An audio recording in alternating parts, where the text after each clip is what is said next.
Bonjour à tous les potos, nouvelle information mercato aujourd'hui, on va revenir un peu sur le mercato, mais encore l'histoire Neymar, encore le feuilleton Neymar, qui va durer tout l'été comme je vous ai dit, et à chaque fois qu'il y aura une nouvelle info, on va en parler, on va en discuter ensemble. Et hier soir, très tard dans la nuit, il y a une information qui est sortie, donc on va en parler, qui vient de la bouche du président du FC Barcelone, encore d'un autre média espagnol, donc là c'est pas la Cadena Ser, c'est pas Mundo Deportivo, c'est pas Sport, c'est El Confidencial, je crois, je me rappelle plus. Voilà, donc alors le retour de Neymar serait à l'étude au sein du Barça, on le sait, hein. Mais Josep Maris Bartomeu ne serait pas enchanté d'une arrivée du Brésilien, d'après ce qu'on entend dire. Donc voilà, il aurait dit une phrase comme quoi le retour de Neymar, il me faudra me passer sur le corps. Alors est-ce que c'est vrai, est-ce que c'est faux? On sait bien que les médias espagnols balancent beaucoup d'infos, beaucoup d'infos. Mais voilà, c'est le confidentiel qui explique en effet ce jeudi que le rapprochement entre Neymar et l'FC Barcelone n'est pas qu'une simple rumeur, un intérêt catalan qui s'expliquerait par l'implication de Lionel Messi dans le dossier argentin, voilà. Et on sait qu'il y a un procès entre le Barça et il y a un procès entre le Barça et Neymar pour des primes de fin de contrat au FC Barcelone, tout ça et tout. Et bon, bah, je vais vous dire un peu les infos qui est sorti. Donc, on va lire un peu l'article ensemble. Donc, voilà. Ce qui semblait encore impossible il y a peu est désormais envisageable, à en croire la presse espagnole, 2 ans après son arrivée, nanana, nanana. On va revenir un peu sur les propos du président barcelonais. Donc, aurait dit qu'il faudra me passer sur le corps pour un retour de Neymar. Donc, le procès entre le FC Barcelone et Neymar concernant les primes que je vous parlais de ce dernier au Barça est toujours en cours. Et son départ précipité vers le PSG en 2017 laisse de mauvais souvenirs à la direction du FC Barcelone. Le club aurait pendant de longues semaines tout tenté pour conserver son attaquant sans succès, de quoi effriter l'image du club. Bartomeu serait ainsi très en colère contre le clan Neymar, au point qu'il aurait signifié il y a 4 mois en interne que l'attaquant du PSG ne reviendrait jamais au Barça. Il me faudra me passer sur le corps, a-t-il lâché au cours d'une conversation. Toujours selon El Confidenciale, le mercato estival devrait donc permettre de savoir qui aura le dernier mot entre Messi et Bartomeu. Donc voilà, encore une punchline qui sort. Ça fait quand même le 4e média espagnol, donc ils sont pas tous Barça non plus. Est-ce que c'est vrai? Est-ce que c'est faux? On peut encore se poser des questions, mais est-ce que cette phrase va rassurer nous-mêmes supporters parisiens? On sait que 300 millions c'est compliqué. On sait que Neymar quand même a souvent démenti, a insulté des journalistes espagnols quand il est sorti de la voiture, vous vous rappelez, quand avec la béquille il avait insulté. Donc il peut pas toujours démentir. Là, il faudrait qu'il parle maintenant, comme ça on serait tranquille. Vous voyez ce que je veux dire? On me dit il a une vie, il a pas que ça à faire, il en a marre toujours de dire la même chose. Certes, d'accord, on peut le comprendre, il a une vie. Mais il suffirait de dire une phrase, ça prend 5 secondes et on n'en parle plus de l'été, quoi.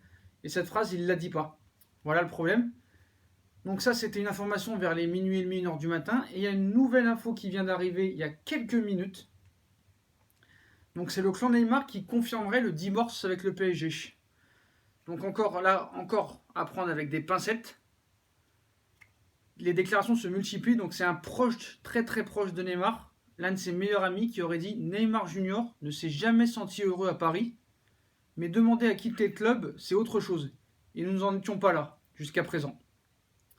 Il n'a jamais été heureux à Paris. Donc là encore, il n'y a pas de nom, il n'y a pas de source, ça vient d'une source encore d'un média espagnol. Il y a un malaise, en tout cas, il y a un malaise. Voilà, il y a beaucoup plus de choses qui vont vers le divorce entre le PSG et Neymar que le contraire.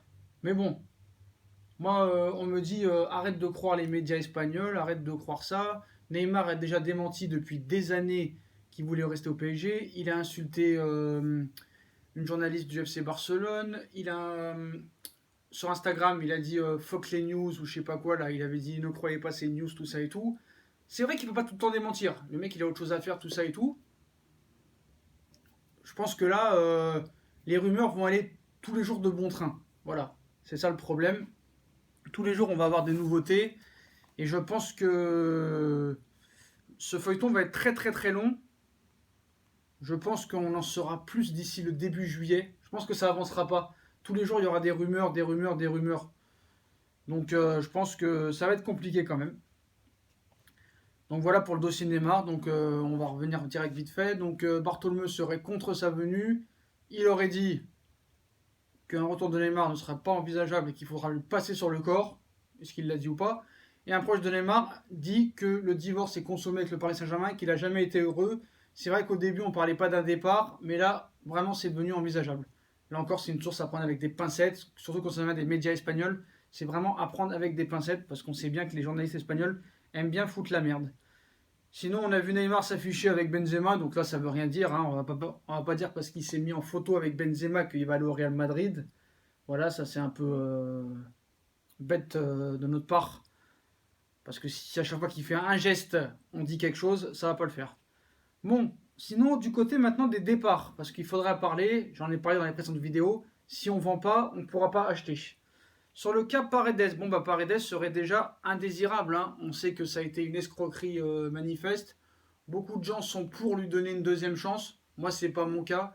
Parce que quand tu achètes un joueur aussi cher, un joueur qui n'a pas prouvé grand-chose, 47 millions d'euros dans un championnat russe, où le mec, c'est pas un phénomène, il n'a rien montré les 6 mois qui sont arrivés, même s'il sortait d'une trêve avec la championnat russe, il n'a même pas montré ne serait-ce qu'un espoir qu'on peut croire en lui. Là, on voit qu'avec l'Argentine, c'est catastrophique les 2 matchs qu'il a fait, au moins le premier match. Voilà, donc non seulement on s'est fait avoir, mais en plus, jamais on le revendra autant. Si on le vend la moitié, on s'en sortira bien. Voilà, si on arrive à le vendre 20-25 millions, ce sera vraiment sauver les meubles, quoi. Voilà pour le cas Paredes. Une vente est envisagée aussi pour Prenel Kipembe. On sait Kipembe, depuis son match contre le Barça et depuis qu'il a pris le melon à cause de la Coupe du Monde, bah, il a une saison très compliquée. Il a mis 4 buts contre son camp, la main contre Manchester. Il a été très très très mauvais, surtout en deuxième partie de saison. Il n'est pas au niveau depuis les 2 dernières années. Donc Paris serait pour une vente. Donc voilà. Son prix est fixé à 40 millions d'euros.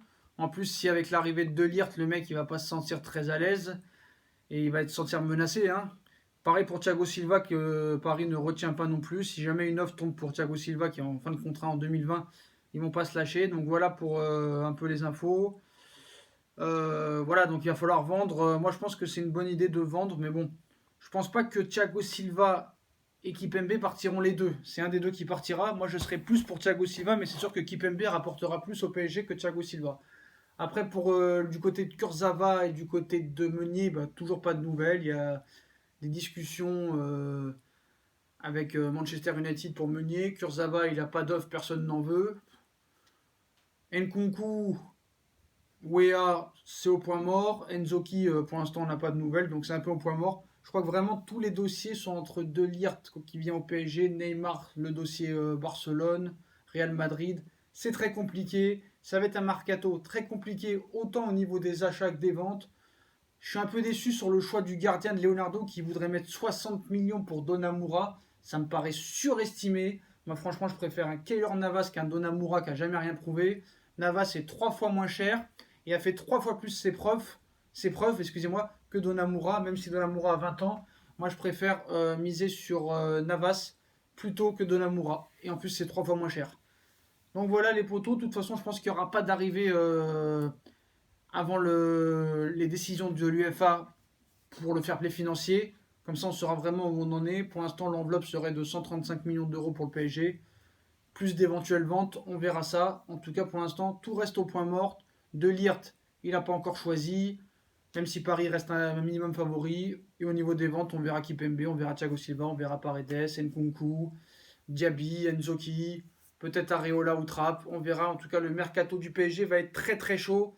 Je compte sur vous pour rester très actif et rester au courant sur mes vidéos. On sera là du matin au soir, à chaque fois qu'il y aura des nouvelles. Bref, les potos, si vous avez kiffé la vidéo, comme d'habitude, on like, on partage, on s'abonne, on commente. N'hésitez pas à dire tous vos commentaires. Puis moi, je vous laisse. Je vous souhaite une bonne journée pour ceux qui passent le bac. C'est le dernier jour. Bonne chance. Je vous souhaite une bonne journée et toujours allez Paris.